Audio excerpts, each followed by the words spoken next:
রাজ্য সরকার যে roaster 100 point roaster সেটা পিডব্লিউডি অ্যাক্ট তাকে অমান্য করে তৈরি হয়েছে এবং যারা এই বিষয় নিয়ে প্রশ্ন তুলছে তাদেরই সতীর্থ এই বিষয় নিয়ে কৃষ্ণা রাওয়ের ঘরে কেস করে রেখেছে। আজকে সেই কেসটা 22 নম্বরে। হ্যাঁ, এবং আমি তো বলছি পশ্চিমবাংলার যত রকমের সরকারি বেসরকারি এজেন্সি আছে আমার পিছনে লাগাক। কারো বাপের ক্ষমতা থাকলে মেহবুব মন্ডলকে একটা অসঙ্গতিপূর্ণ জায়গায় দাঁড় করিয়ে দেখা। তাকে আমি কি রাজ্যের মুখ্যমন্ত্রী? তারা আমাকে কি ভাবছে, রাজ্যের মুখ্যমন্ত্রী ভাবছে? নাকি তারা ভাবছে যে এই থাকলে পরে শূন্য কখনো এক হবে না, তার জন্য আমাকে কোনো একটি বিশেষ দলে দাগিয়ে দিতে চাইছে? আর তারা যারা আমাকে দাগিয়ে দিতে চাইছে তাদের বাপেরাও জানে যে আমি এই ধরনের কোনো রাজনৈতিক দলের দালাল বা দলদাস বা কোনো একটি রাজনৈতিক দলের সমর্থকও নয়। এবারে মেহবুব মন্ডল ওরফে গোলাম গোয়েস মন্ডল, তার নাম নাকি ভেরিফিকেশন থেকে বাদ হয়ে গেছে, কি বলবে? এটা কিন্তু নাল অ্যান্ড ভয়েড নয়। স্কুল সার্ভিস কমিশন এবং রাজ্য সরকারের একটা গেজেট আছে যেটাকে বলা সরি 100 পয়েন্ট রোস্টার আছে। সেই 100 পয়েন্ট রোস্টারের ত্রুটি যখন কোনো একটা পরীক্ষা কন্ডাক্ট হয় তখন কে কত সংখ্যক আসন পাবে সেই আসন ঠিক করে 100 পয়েন্ট রোস্টারে, এবং সেটা কিন্তু কনস্টিটিউশনাল। এবং এখানে রাজ্য সরকারের যে 100 পয়েন্ট রোস্টার, সেই 100 পয়েন্ট রোস্টারটা সাংবিধানিক ত্রুটিযুক্ত রোস্টার। এবং সেই রোস্টারে এখন যদি কোনো একটা পরীক্ষা কন্ডাক্ট হয় এবং হঠাৎ করে কেউ একজন এসসি ক্যান্ডিডেট সে ফর্ম ফিল আপ করলো এসসি দিয়ে, তারপর হঠাৎ করে সে জানতে পারলো যে এসসি বলে কোনো ক্যাটাগরি নেই, তাহলে কি কেমন লাগে? তাহলে সেই রোস্টারটা ভুল।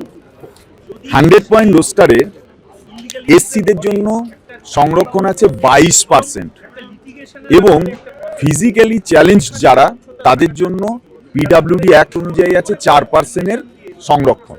সেই 4%-এর মধ্যে যারা ভিজুয়ালি ডিসেবল তাদের জন্য 1%, যারা হিয়ারিং তাদের 1%, যারা অর্থ তাদের 1% এবং যারা মাল্টিপল তাদের হচ্ছে 1%, টোটাল 4%।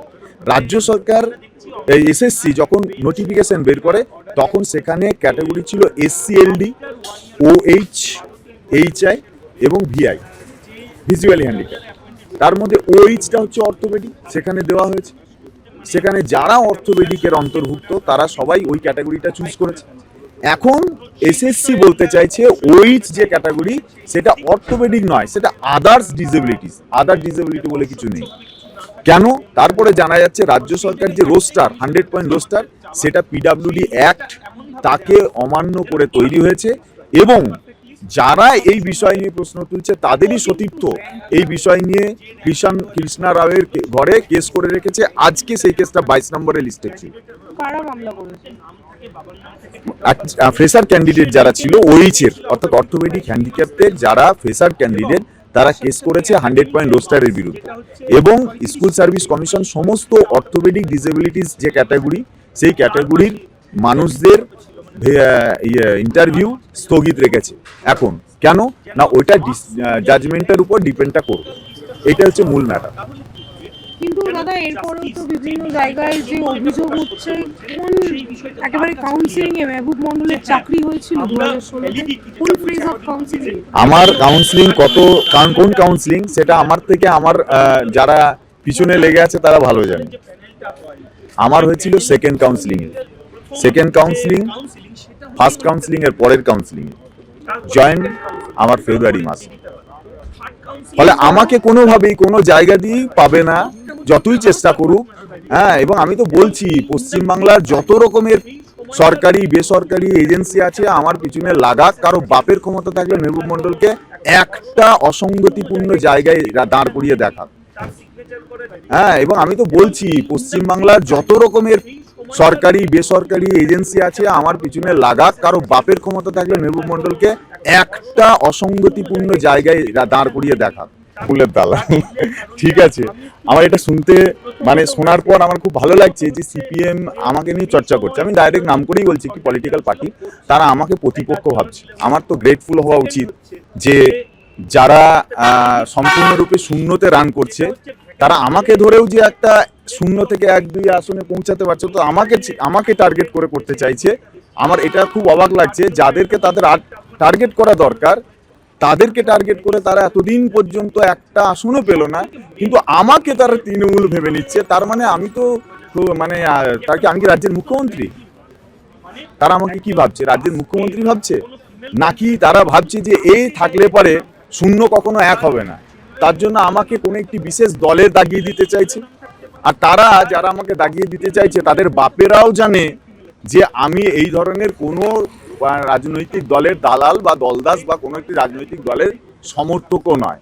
আমি ভোট করাতে পারি, ভোট নাই দিতে পারি কাউকে, আমি নাই দিতে পারি, ভোট দিতেই হবে, ভোট দেওয়া আমার সাংবিধানিক অধিকার, আমি দিতেই হবে, এটাও আমার সাংবিধানিক অধিকার। আমি নাই দিতে পারি, আমার প্রার্থী পছন্দ নয় বা আমার দল পছন্দ নাই, নাই দিতে পারি। আমি বয়কটও করতে পারি, আমি ভোট দিলাম না, নোটাতেও দিতে পারি, নোটাও তো এসছে, তাই না? কিন্তু আমাকে একটি বিশেষ দলে দাগিয়ে দেওয়ার একটাই কারণ হচ্ছে, যতক্ষণ না তোমাকে আমি একটি বিশেষ দলে দাগিয়ে দিতে পারবো ততক্ষণ তো ও আচ্ছা এই তৃণমূল তার জন্যই সিপিএম এর বিরোধিতা করছে, আচ্ছা তাহলে পরে ঠিক আছে, এইটা প্রতিষ্ঠা করতে চাইছি। তাই আমার একটাই কথা, আমি এটাই তো বলতে চাইছি যে আমাকে তাদের মিডিয়া সেল, তাদের আইটি সেল আমাকে বিষয় করছে। আরে ভাই, তৃণমূল গভর্নমেন্ট আছে, সে তার অনেক দুর্নীতি আছে, তার অনেক ইস্যু আছে। তোমার প্রতিপক্ষ বিজেপি তোমার থেকে আগিয়ে আছে, তুমি এখনো প্রধান বিরোধী দলেও আসতে পারোনি, মানে তোমার লেজে গোবরে অবস্থা। তো তোমার লেজে গোবরে অবস্থা থেকে তোমার যদি উত্থান হতে হয়, তুমি তোমার প্রথমে বিরোধীদের টার্গেট করো, তোমার শাসককে টার্গেট করো, দিয়ে ক্ষমতায় এসো। মেহবুব মন্ডলকে টার্গেট করে কিছু লাভ নেই, ঠিক আছে? মেহবুব মন্ডল চাকরি গিয়েছে রাজ্য সরকারের দুর্নীতি, তোমাদের কুটকাচালি আর ভুল বিচারের জন্য। এখনো পর্যন্ত দেখো, আমার কোনো লয়ারের প্রতি আমার পার্সোনাল কোনো ক্ষোভ নেই, লয়ার মামলা লড়বে, এটা খুব স্বাভাবিক। কিন্তু লয়ার আমাকে ইন্টেনশনালি আমাদের পুরো 2016 এসএলএসটি চাকরিহারাদের টেন্টেড বলতে পারে না, সেটা তার বাপেরও এখতিয়ার নেই বলার, তাদের বাপেরও এখতিয়ার নেই এই ধরনের কথা বলার। কারণ তাদের বাপের বাপ সিবিআই, সে তারাই চেয়েছিল ইনভেস্টিগেশন, এবং সেই ইনভেস্টিগেশন করে পর্যাপ্ত রিপোর্ট সিবিআই পেশ করে দিয়েছে, কারা টেন্টেড, কারা দাগি, কারা অবৈধভাবে চাকরি পেয়েছে। এবং প্রয়োজন পড়লে মেহবুব মন্ডলের গ্রাম এলাকায় যাক, তারপরে মেহবুব মন্ডলের সার্টিফিকেট নিয়ে আসুক যে মেহবুব মন্ডলের কোনো এরকম কর্মকাণ্ড আছে কিনা। আর আমি যদি কারোর ব্যক্তিগত জিনিস এরকম করে আঁচড়াতে শুরু করি না, এমন প্যান্টটা খুলে যাবে আর জীবনে প্যান্ট কেনারও পয়সা থাকবে না। অনেক লোক যারা আমাকে তাদের এই আইটি সেলকে লাগিয়েছে, তাদের ইয়েকে লাগিয়েছে, অনেক কিছু লাগিয়েছে, যাদের নিজেদের পলিটিক্যাল এথিক্স নেই, অথচ তারা বামপন্থী বলে। এই তো এথিক্স। বামপন্থী দলের তো আমি শুনেছি একটা ভালো এথিক থাকে, একটা সিস্টেম থাকে।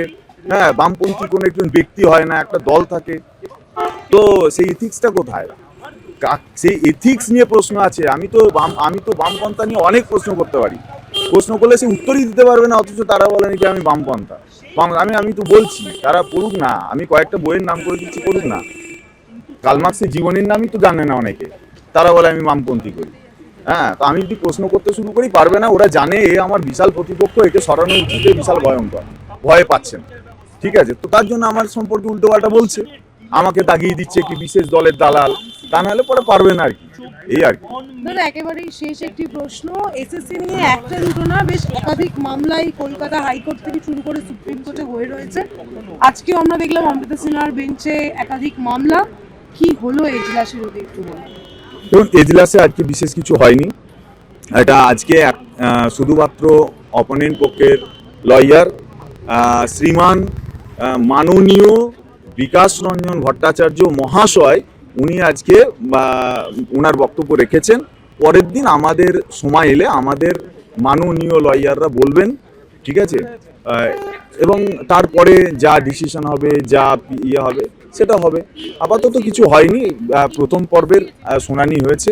তবে বিষয়গুলো খুব জটিল হয়ে গেছে এবং সব থেকে বেশি সমস্যা আমাদের হয়ে পড়েছে, যারা আমরা আনটেন্টেড টিচার, নিরপরাধ হওয়ার পরেও যারা 5 বছর 6 বছর চাকরি করার পর যাদেরকে শুনতে হচ্ছে টেন্টেড, এর থেকে ভয়ঙ্কর আর কিছু হতে পারে না। আমাদের সোশ্যাল ইমেজ আমাদের নষ্ট করার চেষ্টা করছে। আরে ভাই, তোমরা এটা কেন ভাবছো যে চাকরিয়ারা শিক্ষক, তোমাদের সিম্প্যাথি হওয়া দরকার যে সরকারের করাপশনের কারণে এদের চাকরি গিয়েছে, ঠিক আছে, হ্যাঁ, এরা জাস্টিস পায়নি, ঠিক আছে। সোসাইটিরও একটা এটা ভাবা উচিত যে এই অপরাধের এই সমস্ত সিস্টেমের বলি এরা হয়ে গেল। কিন্তু আমাদের কি ইজিক্যাল টু, প্রথমে ছিল কি টেন্টেড ইজিক্যাল টু তৃণমূল, কারণ টেন্টেডদের সঙ্গে ছিল, এখন আমরা বেশি ছিলাম, আমরা মার খাচ্ছিলাম, তাই আমাদের প্রতি সিম্প্যাথি দেখাচ্ছিল। এখন ফেসারদের সংখ্যা বেশি আছে, এখন বলছে আমরা ইজিক্যাল টু তৃণমূল। এই যে দাগিয়ে দেওয়া, এটা নয়, সমস্যাকে বোঝার বা সমস্যার ভিতরে যাওয়ার একটা নাগরিক দায়িত্ব আছে। এই নাগরিক দায়িত্ব বোধটার প্রত্যেকের প্রয়োজন আছে। আমরা কোনো লয়ারকে আক্রমণ করতে বা লয়ারকে, আমি বারবার বলছি, কোনো লয়ারকে আমরা ব্যক্তিগতভাবে শত্রু মনে করছি না, কিন্তু তারা ব্যক্তিগত শত্রুতার জায়গায় নিয়ে আসছে, কারণ তাদের আমাদের টেন্টেড বলার কোনো অধিকার নেই, এখতিয়ার নেই। তোমার সাবজুডিস ম্যাটার, তোমার কেস আছে, তুমি কেসে লড়ো। স্বচ্ছদের তালিকা চালিয়ে এত যে আন্দোলন করলেন, পুরোনো ভিডিওগুলো দেখে নিতে বলুন, পুরোনো ভিডিওগুলো দেখে নিতে বলুন। এক, দুই হচ্ছে, আমি এখনো চ্যালেঞ্জ করছি বিচার ব্যবস্থার কাছেও বলছি যে যদি বিচার ব্যবস্থা আজকেও বলে, দেখুন আমরা হাইকোর্টে ছিলাম না, হাইকোর্টে কি হয়েছে আমরা জানি না, আমরা ডাইরেক্ট সুপ্রিম কোর্টে গিয়েছিলাম। সুপ্রিম কোর্ট যদি একবার বলতো যে এসএসসি যদি একটা স্বচ্ছ তালিকা দেয় তাহলে আমি এইটার সেগ্রিগেশন করে চাকরিটা রাখবো, চ্যালেঞ্জ করলাম, এসএসসির কলার ধরে আদায় করতাম, ভেঙে ফেলতাম, পশ্চিমবঙ্গ চেলে ফেলতাম। সেই দাবি কেউ করেছে? করেনি। আচ্ছা ঠিক আছে, যারা টেন্টে, যারা এই দুর্নীতির মূল মাস্টার মাইন্ড বলে পরিচিত, এই যে পার্থবাবু, এই যে সুবীরেশ বাবু বেরিয়ে এসছে, বেল পেয়ে বেরিয়ে আসছে, তারা তো তার ব্যাপারে কিছু কথা বলছে না। তাহলে এজেন্টটা আসলে কে? সুপ্রিম কোর্টে দাঁড়িয়ে যারা দুর্নীতি করেছে তাদের বিরুদ্ধে তাদের যে শাস্তি হওয়া প্রয়োজন, এই বিষয়ে ওই সমস্ত লয়াররা কিছু বলেছেন কি? বলেননি। বলেছেন এদের বাদ দাও, আমাকে বলি দিয়ে তুমি কাকে বাঁচাচ্ছ, কাকে আড়াল করছো? তুমি শাস্তি, যদি তোমার যদি সত্যি সত্যি এই পাওয়ার থাকে, তুমি যদি সত্যি করাপ্টেড সিস্টেম এবং করাপ্টেড গভর্নমেন্টের সত্যি তুমি যদি শত্রু হয়ে থাকো, সত্যি তুমি যদি মনে করো যে আমি সরকারের সব থেকে বড় প্রতিপক্ষ, আমি স্বচ্ছতার পক্ষে, তাহলে তো তোমার ওই দুর্নীতিগ্রস্তদের কথা বলা উচিত ছিল এবং নিরপরাধীরা শাস্তি না পায় সেই কথা বলা উচিত ছিল। তুমি বারবার বলেছো প্যানেল ক্যান্সেল হয়ে যাক, বারবার বলছো এরা ফ্রড। কেন ফ্রড? আমরা, তার মানে সরকারকে তুমি আড়াল করছো। তাহলে আমি তো জানি না এই লয়ারগুলো যে বলছে আমাদেরকে বারবার ফ্রড বলছে, তার মানে ওরা কোথাও যেন, দেখবেন একটা কথা বলি, এই যে পার্থ চট্টোপাধ্যায়ের একটা ভিডিও আমি দেখছিলাম, সেখানে বলা হচ্ছে পার্থ চট্টোপাধ্যায়ের নাকি বান্ধবী আছে এবং খুব মনোরঞ্জন করে প্রচুর মানুষ দেখছে, কিন্তু পার্থ চট্টোপাধ্যায়ের বাড়ি থেকে প্রচুর টাকা উদ্ধার হয়েছে, সে করাপশনের সঙ্গে যুক্ত ছিল, এতগুলো চাকরি বিক্রি হয়েছে, এই ম্যাটারটা কিন্তু গৌণ হয়ে যাচ্ছে। তা এই লয়ারগুলোও তাই, এই লয়ারগুলো আমাদেরকে টেন্টেড বলছে, কিন্তু আসলে টেন্টেড কারা? কে? যে গভর্নমেন্ট, যারা এই এসএসসি যে প্রতিষ্ঠান, যারা ওইখানে বসে দুর্নীতি করেছে তাদেরকে আড়াল করছে। ঠিক যেমন পার্থ চট্টোপাধ্যায় বান্ধবীর পিছনের অংশটাকে লুকিয়ে দেওয়া হচ্ছে বান্ধবীর সামনে রেখে, ঠিক আমাদেরকে সামনে রেখে অন্যদেরকে লুকিয়ে দেওয়া হচ্ছে। এইটা হচ্ছে এদের ক্যারেক্টার। তার মানে আসল এজেন্ট কারা, আসল দালাল কারা, আসল দালালিটা কারা করছে, কারা কাদেরকে বাঁচাচ্ছে, এই প্রশ্নটা আমরা করব।